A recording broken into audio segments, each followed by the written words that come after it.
the problem atau opportunity ya. Di sini what to do di sini nanti list dari alternatif-alternatif.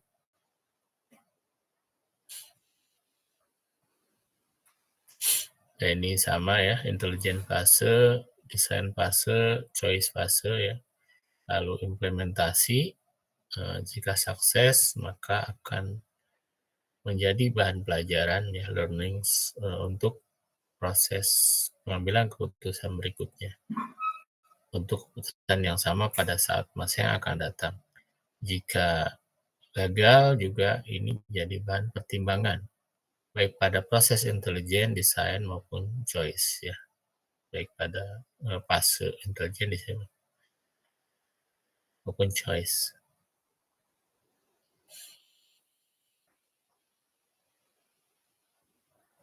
Ini keputusan dalam kondisi tidak pasti. Nah, sebetulnya ini sih yang dibahas ya. Judul ya, tema hari ini ya, meskipun yang tadi juga perlu pengambilan dalam kondisi yang tidak pasti, harus ada kondisi, biasanya berdasarkan kita meramalkan kondisi dasarnya seperti apa ya. Kategori pengambilan keputusan kualitas, jika informasi kondisi tidak tersedia, lalu dengan probabilitas jika informasi kondisi tidak tersedia. Komponen pengambilan keputusan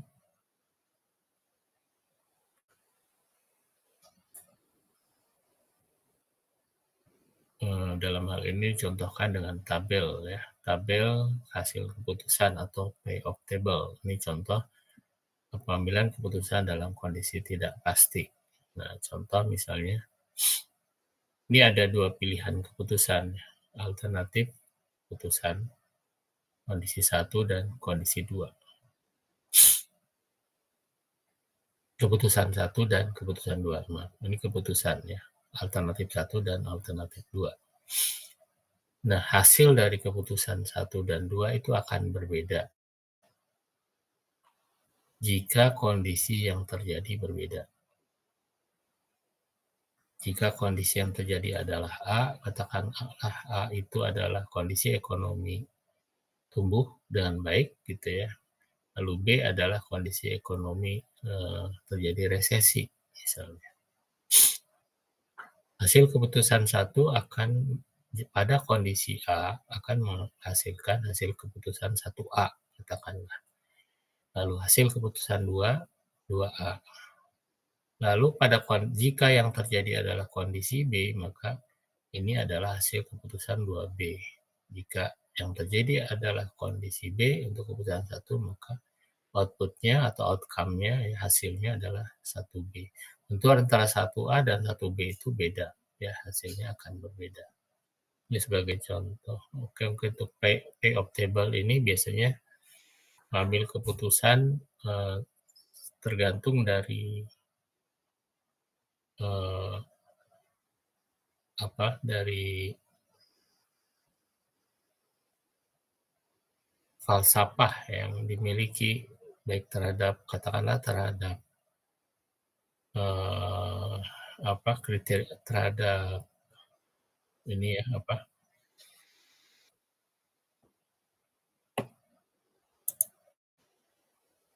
risiko, penerimaan terhadap risiko, risk takers atau risk averse, keputusan yang berbeda-beda atau menggunakan cara yang berbeda-beda.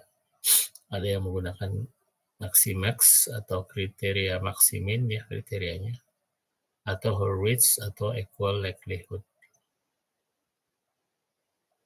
Contoh kasus sederhana. Seorang investor ingin investasi dalam bentuk rumah, properti, dalam bentuk properti. Ia harus memutuskan antara membeli sebuah apartemen, bangun kantor, atau gudang. Properti ya, ini sama-sama properti. Apa yang akan dihasilkan dari masing-masing keadaan? Nah, ini tadi kan kondisi dasar ya. keadaan kondisi ekonomi baik ya atau buruk. Nah, pada kondisi ekonomi baik tentu akan berbeda hasilnya dengan kondisi ekonomi buruk. Pada apartemen, jika kondisi ekonomi baik maka akan menghasilkan $50.000. Jika kondisi ekonomi buruk akan menghasilkan $30.000, lebih sedikit ya karena ekonominya buruk. Lalu kantor ini pada kondisi ekonomi baik akan memberikan hasil yang 2 kali lipat dari apartemen, bahkan 3 kali lipat dari gudang. Tapi jika kondisi ekonomi buruk, jika kita investasi ini sebagai contoh aja ya, di kantor, maka jangankan memberikan keuntungan, bahkan aset yang ada pun termakan mungkin bisa habis gitu ya. Ini kita akan merugi $40.000. Tapi kalau apartemen meskipun rugi, meskipun kondisi ekonomi buruk masih tetap untung, tapi keuntungannya yang berkurang, tapi tidak sampai rugi. Jika gudang ekonomi baik hasilnya 30.000, jika buruk 10.000. Ya, kriteria Maximax adalah memilih nilai yang paling maksimum dari hasil yang maksimum. Ini biasanya kriteria ini digunakan oleh orang yang risk takers, ya. Risk taker atau yang optimis, ya. Optimis bahwa kondisinya akan baik, ya. Atau risk takers, ya. Dia ingin memperoleh hasil yang maksimal tanpa terlalu mempertimbangkan risiko, sehingga dia ingin memaksimalkan hasil secara cepat.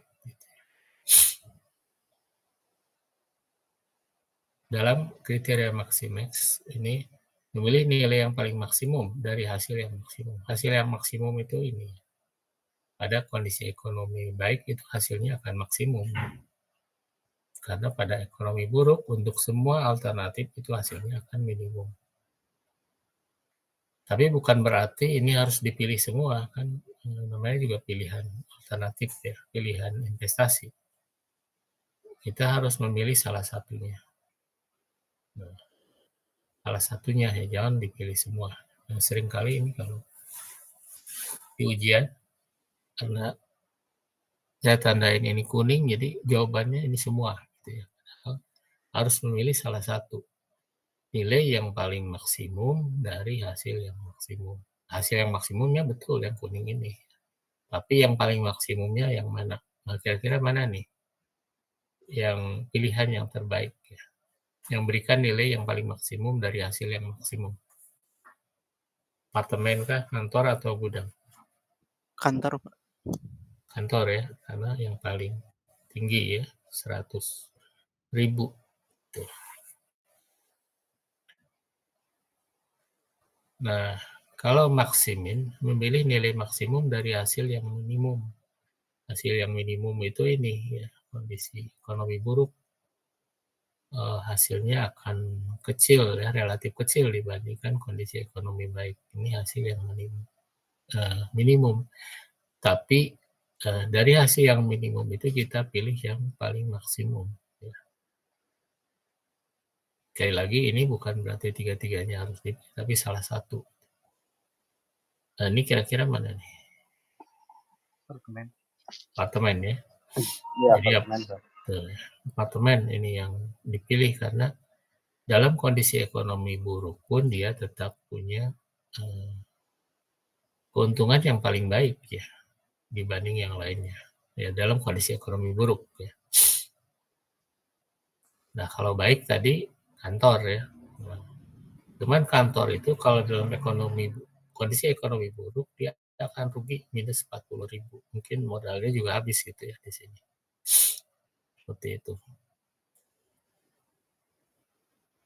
Nah, tapi kalau yang risk averse ya, yang menghindar risiko atau relatif prudent ya, hati-hati dalam berinvestasi, maka dia akan mengamankan dulu kondisi terburuknya gitu ya.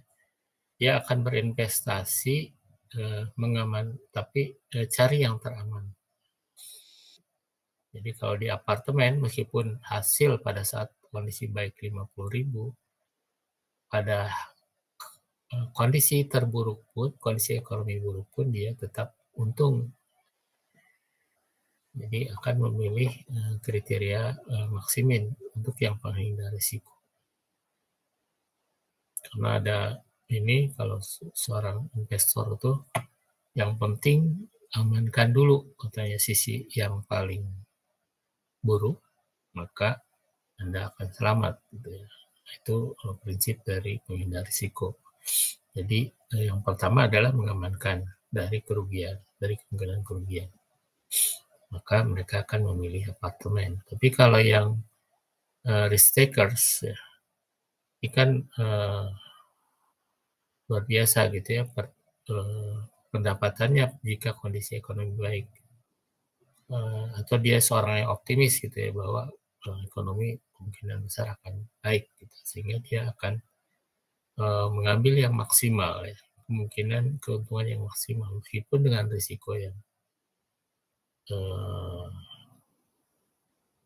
yang besar gitu ya. Nah itu, jadi kalau pakai kriteria maksimax adalah ini, maksimin adalah ini. Nah ini biasanya oleh yang pesimistis atau dan yang penghindar risiko. Kalau ini optimistis dan dia menyukai risiko. Oke, Ruiz ini udah 1944 ya. Mungkin ada mata kuliah lain kayaknya ya. Saya cukupkan dulu ya untuk kita sampai 1940 ya. Untuk malam ini insya Allah Jumat depan ya, Sabtu depan kita sambung lagi. Tolong diingetin baik kriteria maksimin ya. Oke, semoga bermanfaat. Assalamualaikum warahmatullahi wabarakatuh. Waalaikumsalam warahmatullahi wabarakatuh. Terima kasih Pak. Ya, izin live ya.